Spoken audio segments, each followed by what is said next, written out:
एकदन्ताय विद्महे वक्रतुण्डाय धीमहि तन्नो दन्तिः प्रचोदयात्। अर्थात जिनका एक दांत और मनोहर मुख है, जो अपने शरणागत भक्तों के रक्षक हैं तथा समस्त प्राणीजनों की पीड़ा का नाश करने वाले हैं, ऐसे उन शुद्ध स्वरूप भगवान श्री गणपति को हमारा नमस्कार है। ओम नमः शिवाय। पार्वती पते। हर हर महादेव। जय श्री गणेश। प्रिय भक्तगणों, आज माघ माह कृष्ण पक्ष की गणेश चौथ तिल चौथ का व्रत है। यह व्रत माताएं अपने पुत्र की लंबी उम्र के लिए रखती हैं और उनके सुख समृद्धि सुखी जीवन के लिए गणेश जी से आशीर्वाद प्राप्त करती हैं। पद्म पुराण में कहा गया है कि जो भी कोई समस्त सिद्धि को देने वाले इस व्रत को करता है तो वह धन संपत्ति पुत्र पौत्र और सम्मान पाता है। इस दिन व्रती महिलाएं गणेश भगवान तथा चौथ माता को तिलकुट का भोग लगाती हैं तथा चंद्रमा को अर्घ्य देकर आशीर्वाद प्राप्त करती हैं। इस दिन गणेश भगवान के चंद्रभाल स्वरूप की पूजा की जाती है। तो इसीलिए जो माताएं बहनें सभी व्रतों में उत्तम इस संकट चौथ व्रत को करती हैं तो उन्हें श्री गणेश जी के इस व्रत कथा को अवश्य ही सुनना चाहिए। कथा को सुने बिना व्रत पूर्ण नहीं माना जाता। तो प्रिय भक्तगणों, अपने बच्चों के अच्छे भविष्य की कामना करते हुए श्री गणेश जी को प्रसन्न करने के लिए आइए सुनते हैं यह पावन पवित्र दुर्लभ व्रत कथा, जिसे खुद भगवान श्री गणेश जी ने माता पार्वती को सुनाया था। इससे पूर्व वीडियो को लाइक करके श्री गणेश भगवान का जयकारा लगा दीजिए। जय श्री गणेश। एक बार माता पार्वती ने श्री गणेश से कहा, हे लंबोदर, आज आप मुझसे कोई ऐसा व्रत तप कहो जिसे करने से माताओं को अपने पुत्र के मृत्यु का भय न रहे। ऐसा कौन सा महाव्रत है जिसे करने से संतानों पर आने वाली संकट तुरंत ही टल जाती है तथा वे सदा सुखी संपन्न रहते हैं। बाज होने का दुख झेल रही स्त्रियां पुत्रवती होती हैं, दरिद्र धनवान हो सकें। ऐसा कोई व्रत है तो मुझसे कहो।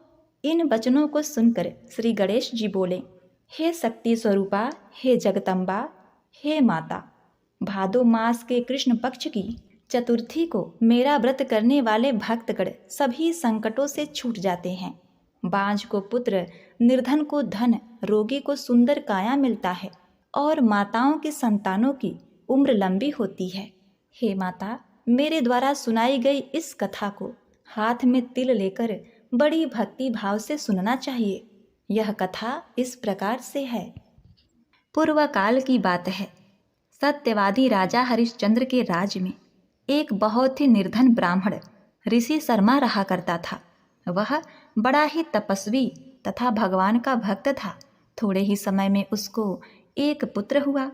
दैव योग से ऋषि शर्मा मर गया। पत्नी पुत्र की रक्षा करने लगी, भीख मांगकर लाती और किसी तरह पुत्र का लालन पालन करती थी। वह संकट चतुर्थी का व्रत करने लगी। भीख मांगकर तिल के 10 लड्डू बनाकर गोबर से गणेश जी की प्रतिमा बनाकर सदा पूजा किया करती थी। एक समय उसका 5 वर्ष का पुत्र गणेश जी की मूर्ति को खिलौना समझकर गले में बांधकर खेलने के लिए बाहर निकल गया। उसी समय मूर्ख कुम्हार उस 5 वर्ष के बालक को अपने आमा में डाल दिया। इधर उसकी माता पुत्र को न पाकर पागल सी हो गई और गणेश भगवान का पूजन करके विलाप करने लगी। उसने कहा, हे गणेश, हे महाकाय, हे जटा समूह, हे शोभायमान, पुत्र दुख से पीड़ित मेरी रक्षा करें। हे अनाथों के नाथ, भक्तों को अभिष्ट वर देने वाले, पुत्र दुख से पीड़ित मेरी रक्षा करें। इस प्रकार से आधी रात तक उस बेचारी ने विलाप किया। सवेरा होते ही कुम्हार आवा खोलकर देखता है तो वह 5 वर्ष के बालक को उसी आवा में घुटने तक पानी में खेलता हुआ पाता है। इस प्रकार देखते ही भय के मारे कांपने लगा।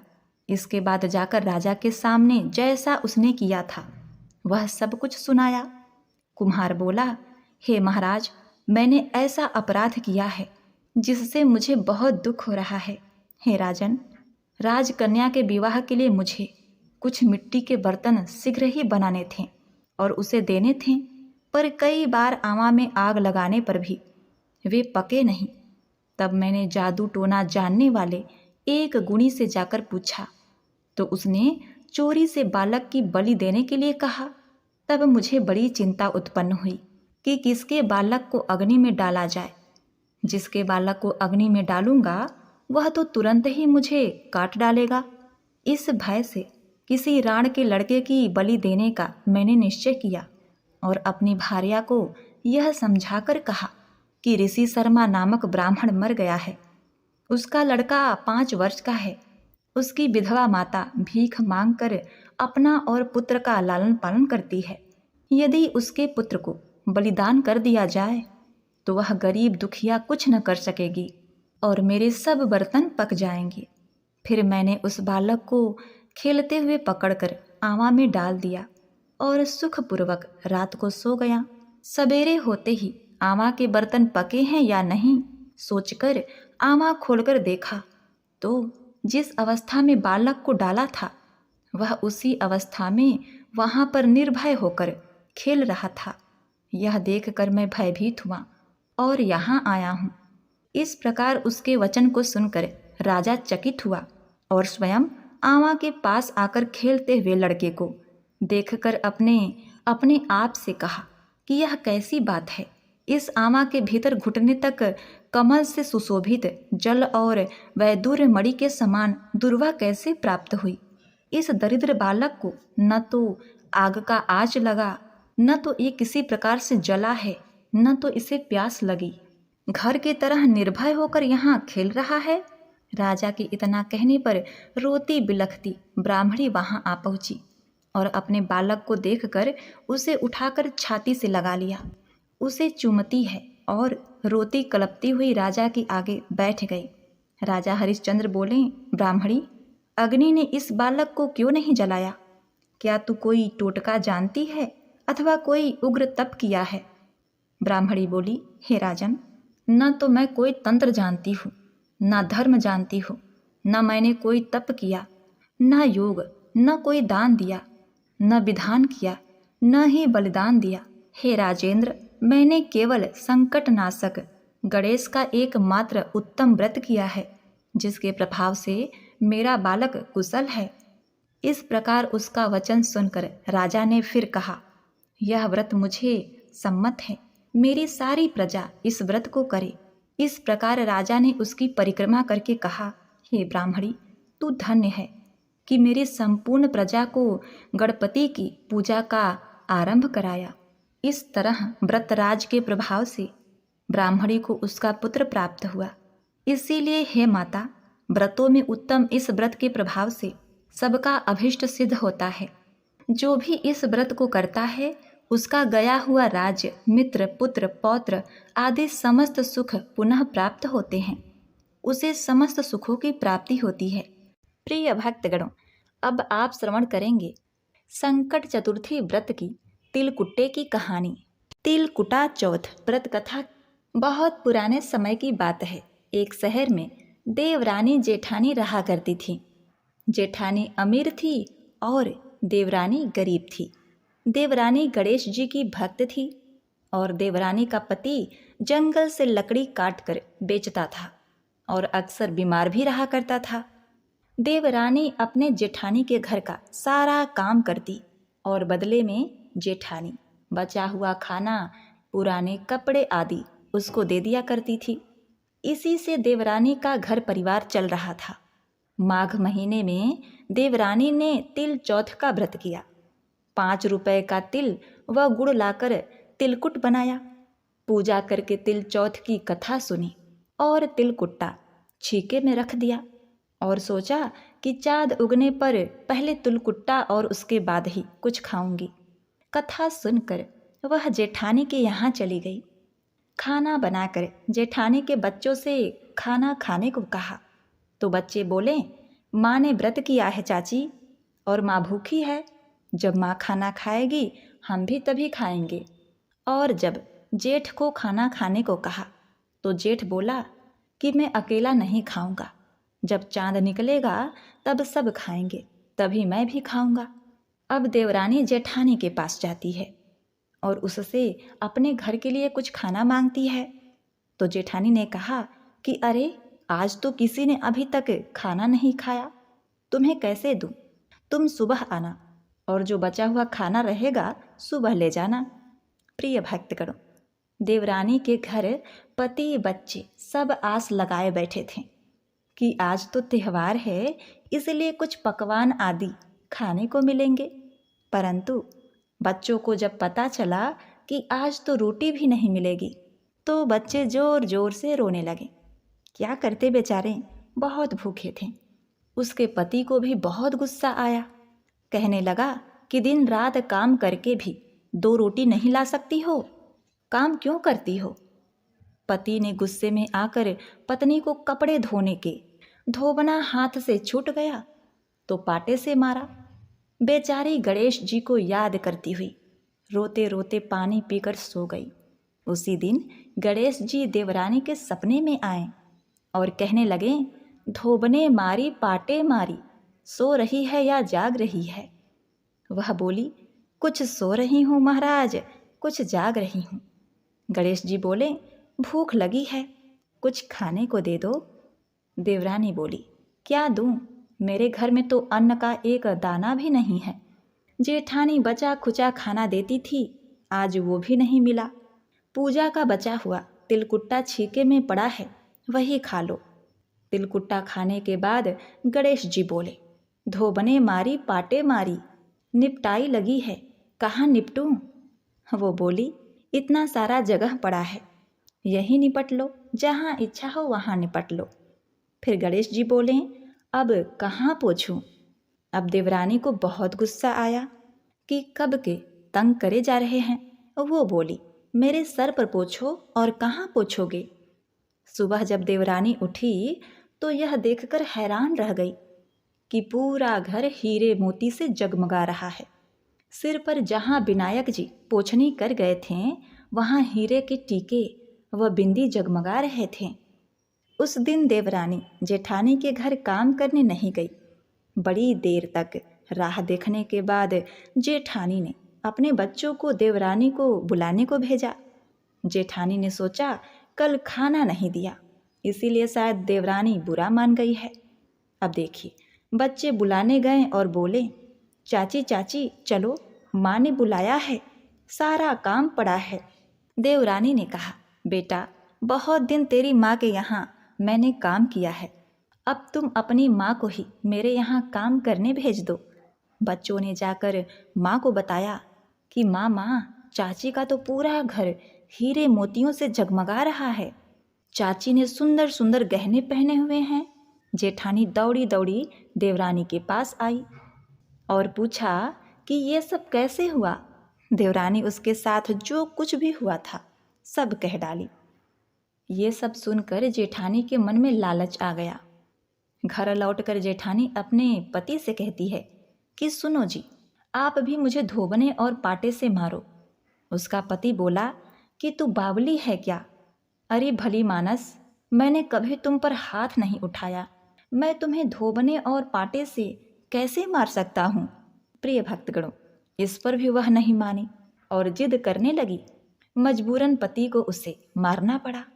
अब क्या था, मार खाने के बाद उसने ढेर सारा घी डालकर चूरमा बनाया, छीके में रखकर सो गई।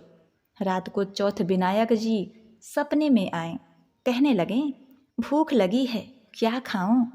जेठानी ने कहा, हे गणेश जी महाराज, मेरी देवरानी के यहाँ तो आपने सूखा रूखा तिलकुट्टा खाया था, मैंने तो घी डालकर चूरमा बनाया है, आपके लिए छीके में रखा है और फल मेवे भी रखे हैं, जो चाहे खा लीजिए।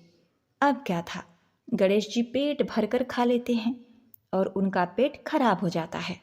गणेश जी बोले, अब निपटने कहाँ जाऊं?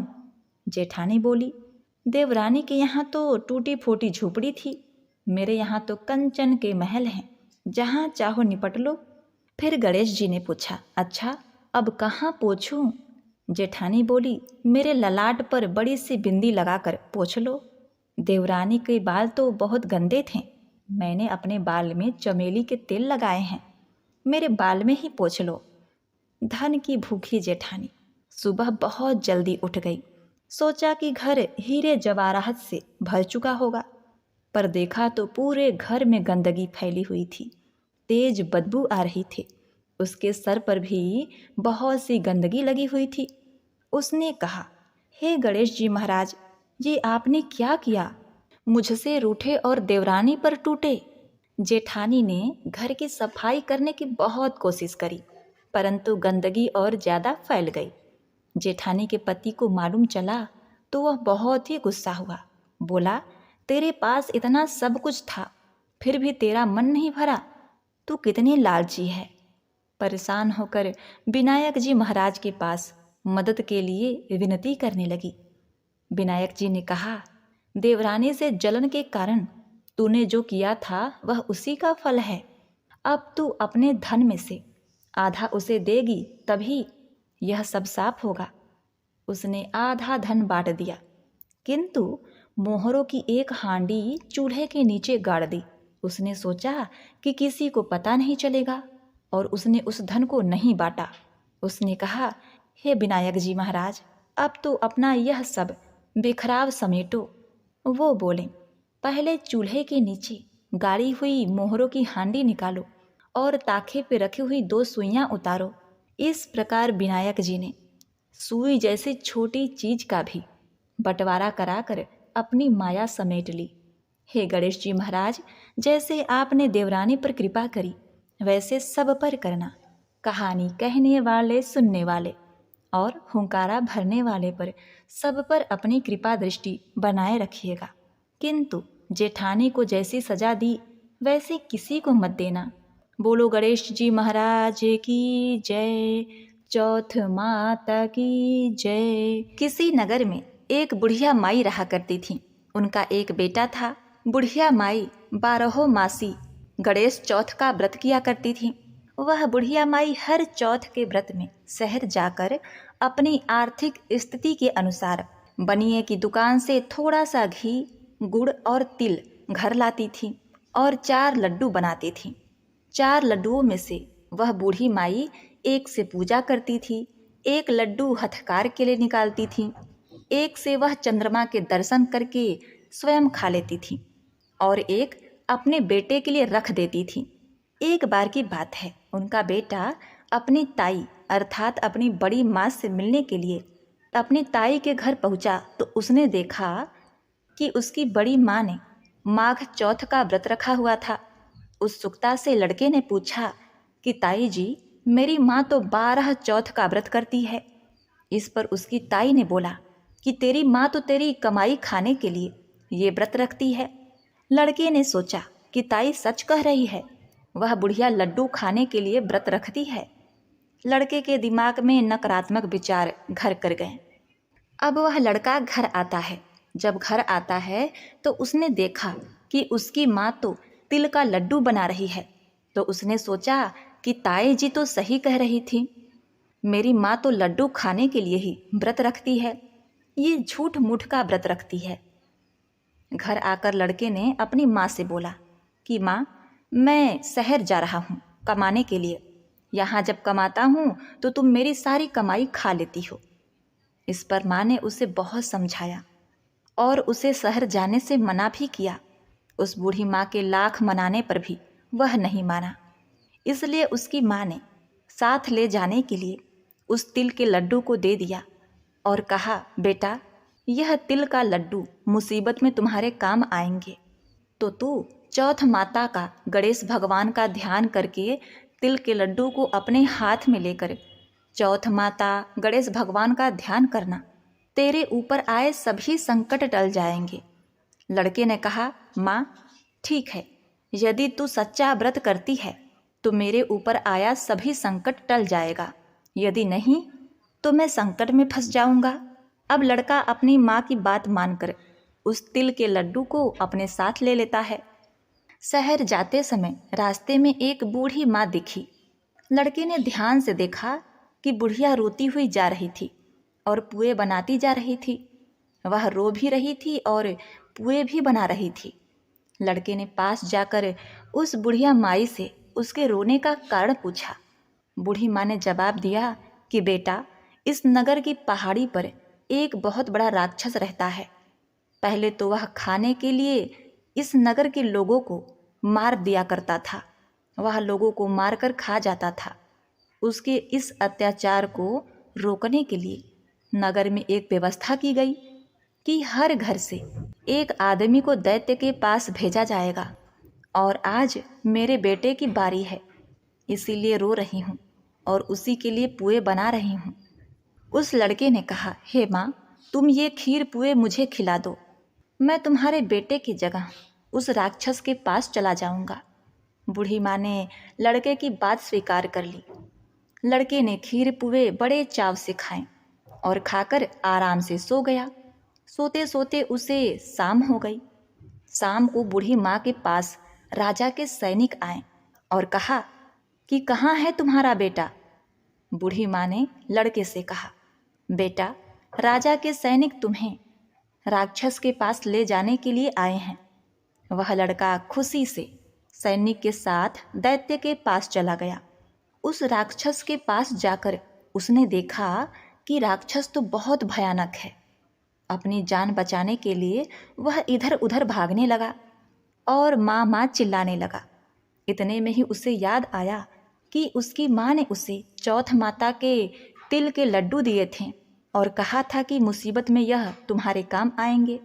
उस लड़के ने चौथ माता के वह तिल के लड्डू निकाले और उसे राक्षस के सामने रख कर कहने लगा, हे चौथ माता, हे गणेश भगवान, अगर मेरी माँ सच्चे दिल से मेरी सलामती के लिए व्रत रखती है तो राक्षस का सर कटकर जमीन पर गिर जाए। प्रिय भक्तगणों, यह तो चौथ माता गणेश भगवान का चमत्कार है कि उसका ये वचन कहते ही उस राक्षस का सर कटकर नीचे गिर गया। लड़का सही सलामत वापस आ गया। वापस आते देख उसे राजा ने अपने दरबार में बुलाया और बहुत से उपहार देकर उसे रवाना किया। लड़का अपने रास्ते पर आगे बढ़ता चला गया। चलते हुए कुछ समय बाद वह दूसरे राज्य में पहुंचा। उस राज्य में एक प्रथा प्रचलित थी कि बर्तनों के आवे को पकाने के लिए एक इंसान की बलि दी जाती थी। राज्य से आते देख सैनिकों ने उसे पकड़ लिया और आवे में चिनवा दिया और आवे को पकाने लगे। लड़के ने फिर से चौथ माता के तिल के लड्डू निकाले और बोला, हे चौथ माता, हे गणेश भगवान, अगर मेरी माँ मेरे लिए बिना किसी स्वार्थ के व्रत रखती है तो आवा पकने पर मेरी मृत्यु न हो। लड़के के ये शब्द बोलते ही आवा पकने पर लड़के की मृत्यु नहीं हुई। जब आवे से बर्तन निकलने लगे तो आवे से मिट्टी की बजाय सोने और चांदी के बर्तन निकले और लड़के ने अंदर से कहा, बर्तन आराम से निकालना, कहीं मुझे लग न जाए। ये सुनकर बर्तन निकालने वाले आश्चर्यचकित हो गए और उसे आवे से निकालकर राजा के दरबार में ले गए। राजा भी आश्चर्यचकित था। राजा ने लड़के से पूछा, अच्छा बताओ, आखिर तुम इस आवे से जिंदा कैसे बच गए? लड़के ने जवाब दिया कि मेरी माँ मेरे लिए चौथ के 12 महीने व्रत रखती है, इसलिए चौथ माता की कृपा से, गणेश भगवान की आशीर्वाद से मैं इस आवे से सही सलामत वापस निकल आया हूँ। अब देखिए, राजा को लड़के की बात पर यकीन नहीं हो रहा था, इसीलिए राजा अपनी आँखों से चौथ माता गणेश भगवान का चमत्कार देखना चाहता था। इसलिए राजा ने चांदी की सुराही मंगवाई और लड़के से कहा, अगर तुम सच बोल रहे हो तो सुराही की नली से निकल कर दिखाओ। प्रिय भक्तगणों, उस लड़के ने देखा कि एक भंवरा सुराही के मुख से बाहर निकला है। लड़के ने चौथ माता का नाम लेकर आंखें बंद करके उस तिल के लड्डू को हाथ में लेकर कहा, हे चौथ माता, हे गणेश भगवान, अगर मेरी माँ तुम्हारे 12 महीने के व्रत रखती है, उसने सच्चे मन से गणेश चौथ तिल चौथ का व्रत किया है, तो मैं भंवरा बनकर सुराही के मुंह से बाहर निकल आऊं। देखते ही देखते राजा की आंखों के सामने वो लड़का भंवरा बन गया और सुराही के मुख से बाहर निकल गया। राजा ने यह चमत्कार देखा और आश्चर्यचकित हो गया और राजा बहुत खुश हुआ। राजा इतना खुश हुआ कि राजा ने अपनी पुत्री की शादी उस लड़के से कर दी।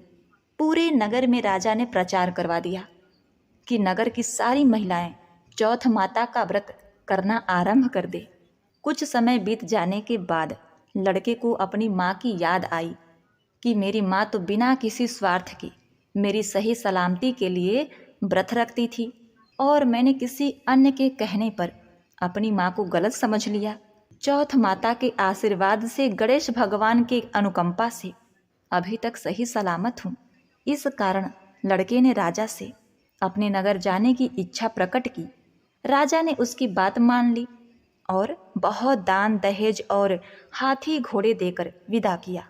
लड़के की कई दिन की यात्रा के बाद वह अपने घर पहुंचा।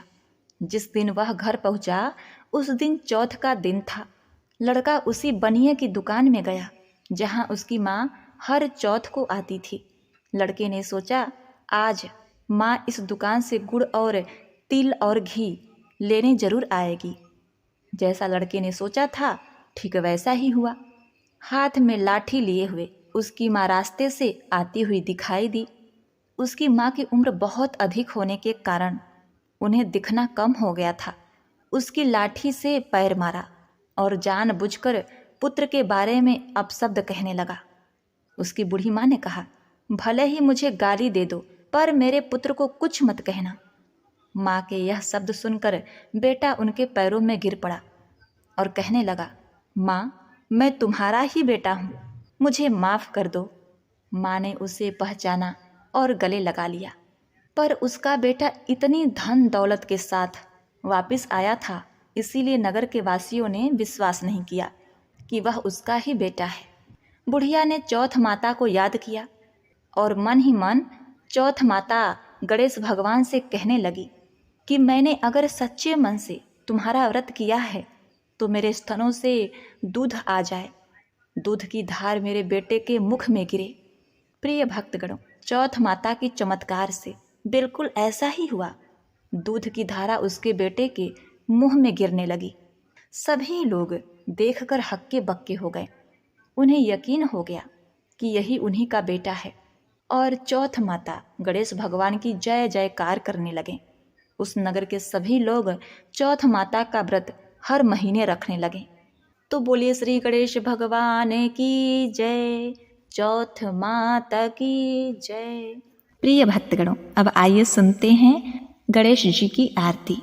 जय गणेश जय गणेश जय गणेश देवा, माता जकी पार्वती पिता महादेवा। एक दंत दयावंत चार भुजाधारी, माथे सिंदूर सोहे मूस की सवारी। जय गणेश जय गणेश जय गणेश देवा, माता जकी पार्वती पिता महादेवा। पान चढ़े फूल चढ़े और चढ़े मेवा, लड्डुअन का भोग लगे संत करे सेवा। जय गणेश जय गणेश जय गणेश देवा, माता जकी कामना को पूर्ण करो ताऊ बलिहारी। जय गणेश जय गणेश जय गणेश देवा, माता जकी पार्वती पिता महादेवा। कर्पूर गौरम करुणावतारम, संसार सारम भुजगेन्द्रहारम। सदा वसन्तं हृदयारविन्दे, भवं भवामि सहितं नमामि। ओम गणेशाय नमः। हे गणेश भगवान, आप अपने सभी भक्तों पर कृपा दृष्टि बनाए रखिए देव। आप सबका शुभ करें, सबका मंगल करें। इस चैनल को सब्सक्राइब, लाइक और शेयर। इस कथा को भक्ति भाव से सुनने वाले अपने भक्तों पर कृपा दृष्टि सदैव बनाए रखिएगा। जय श्री गणेश।